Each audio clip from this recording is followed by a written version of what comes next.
music yet. Just the sound of altitude. The clouds thin out. And then, there it is. A grid. Miles and miles of grid. Streets, bridges, water. Manhattan sitting at the edge of everything, like it's been waiting for you. From up here, New York doesn't look real. It looks designed. Like someone drew it with a ruler on a Tuesday afternoon and said, yes, that's exactly where everything goes. But here's the thing about New York that most people don't tell you. Nobody designed it. 8 million people. 200 languages.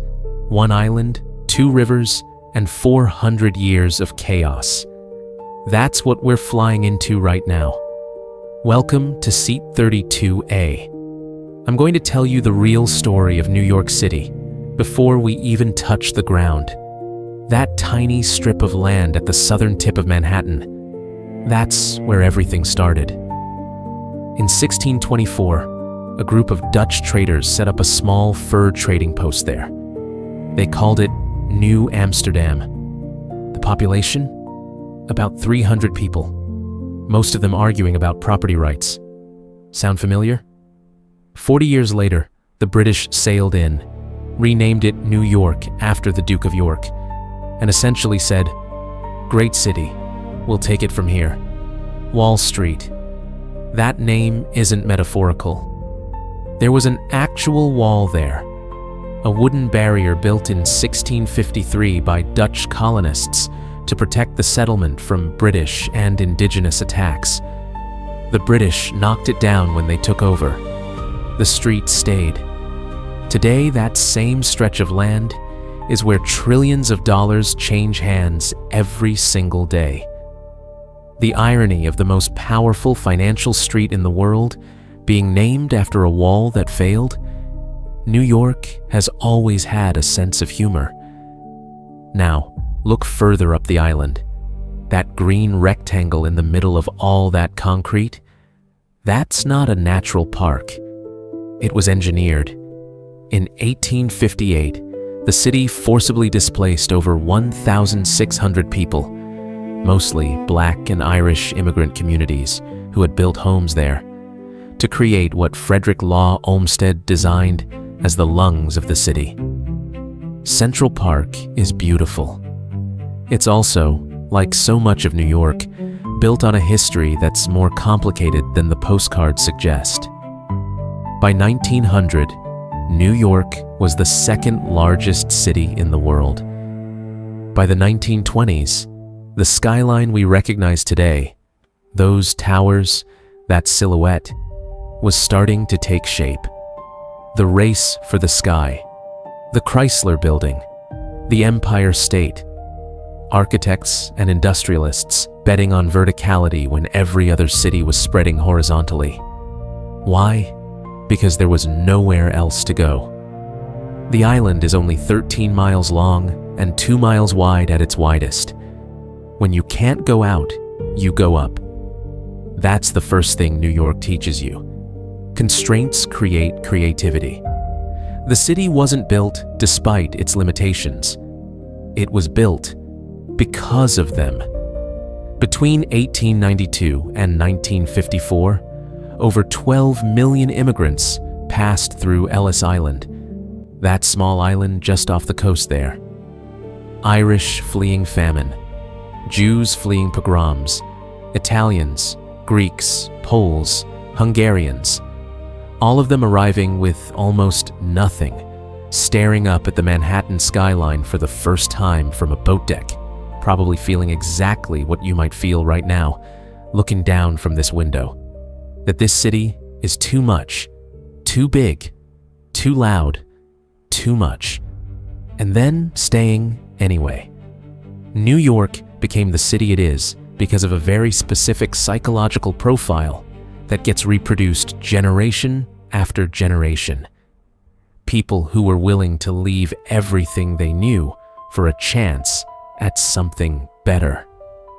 That's not just an immigration story. That's a personality type, and it's baked into the DNA of this place.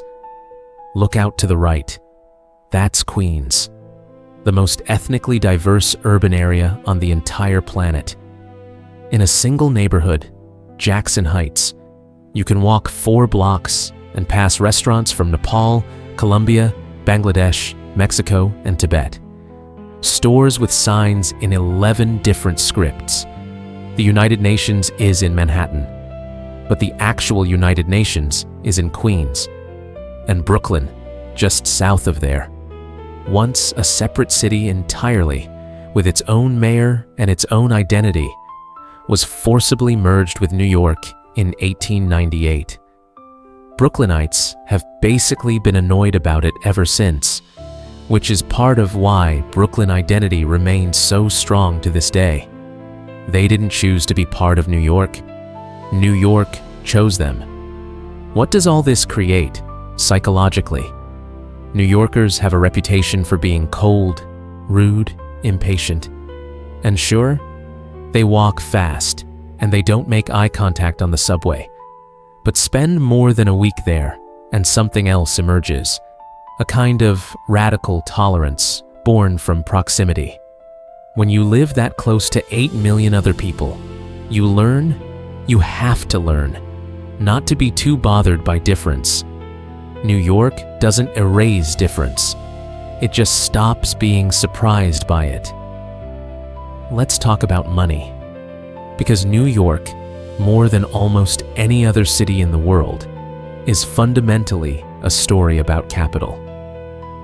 The New York metro area has a GDP of roughly $2.2 trillion. If it were a country, it would be the 8th largest economy on Earth. Bigger than Brazil, bigger than Canada, bigger than South Korea. Wall Street processes over $20 trillion in securities transactions every single year. The New York Stock Exchange has been the center of global capitalism since the Buttonwood Agreement of 1792. 24 stockbrokers met under a buttonwood tree and agreed to trade securities with each other. That handshake became the financial system of the modern world. But New York's economy isn't just finance, it's fashion. The garment district employed hundreds of thousands of immigrants in the early 20th century and still anchors a global industry. It's media, the headquarters of more major publishing houses, magazines, and television networks than any other city. It's tech. Midtown and the Flatiron District have become serious rivals to Silicon Valley for startup culture and venture capital. And then there's tourism. 60 million visitors a year. People from every country on Earth coming here to feel what you're feeling right now. The magnetic pull of a city that makes you believe anything is possible. Which brings us to the uncomfortable part of the story. The median household income in New York City is around $75,000, but the median rent for a 1-bedroom apartment in Manhattan is over $4,000 a month. The gap between what the city earns and what it costs to live there has created one of the most extreme wealth stratifications of any city in the developed world. The 1% here isn't just richer than the 1% elsewhere. They're in a different atmospheric layer entirely. And yet, people keep coming. The inequality is almost part of the mythology. If you can make it here, in the most expensive, most competitive, most unforgiving real estate market in America, then maybe you really are exceptional. New York sells the dream of itself harder than any other city. And so far, the world keeps buying. Look north of the park. That's Harlem. In the 1920s, Harlem became the cultural capital of Black America. The Harlem Renaissance wasn't just an art movement. It was a declaration. Langston Hughes, Zora Neale Hurston, Duke Ellington. They were building an identity, a voice, a literature, and a sound that would define American culture for the rest of the century. Jazz was born in New Orleans, but it grew up in New York. Hip-hop, the defining art form of the late 20th century, was born in the Bronx. Punk, salsa, bebop, disco, minimalism. The artistic movements that shaped global pop culture almost invariably passed through or originated in New York. Why here? Because New York is a pressure cooker. Diverse people, impossible density, financial anxiety, relentless competition. And somehow, all of that produces art. The city turns friction into fuel. The Brooklyn Bridge was completed in 1883 and was, at the time, the longest suspension bridge in the world. It took 14 years to build. 27 workers died during construction, including the engineer who designed it, John Roebling, who was injured during an early survey and died of tetanus. His son, Washington, took over, was then paralyzed by decompression sickness from working in the underwater foundations, and directed construction from his apartment window through binoculars, with his wife Emily acting as his messenger. The bridge was completed anyway. That's a very New York story. Stubbornness as a survival strategy. The city gets built in spite of everything. New Yorkers will tell you their city is the greatest in the world, and they will tell you this as a statement of fact, not opinion. They're not bragging, or they don't think they are. They genuinely believe it. There's an almost aggressive civic pride that coexists with constant complaining about the subway, the rent, the weather, the tourists. They love the city, the way you love something that's always disappointing you. Passionately, furiously, loyally. We're close now. Watch the window. See how the city just keeps going? In every direction, as far as you can see. Streets, apartments, water towers, bodega signs, fire escapes. This is what 400 years of continuous habitation looks like from the air. Layer upon layer upon layer. There's a concept in urban planning called legibility, the idea that a city should be easy to read and navigate. New York is not a legible city. It's overwhelming by design. The grid helps, but the scale defeats the grid. You can't hold New York in your head all at once. You can only ever experience one small piece of it at a time.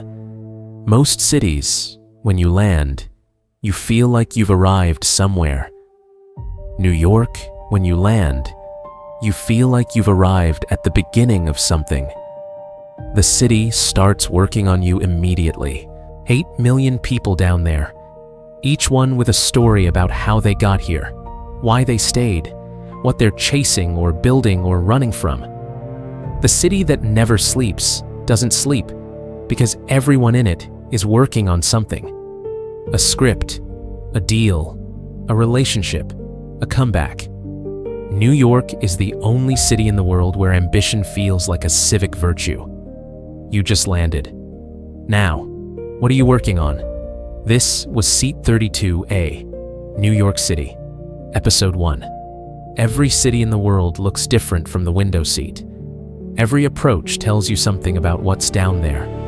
The history, the geography, the ambition, the compromise.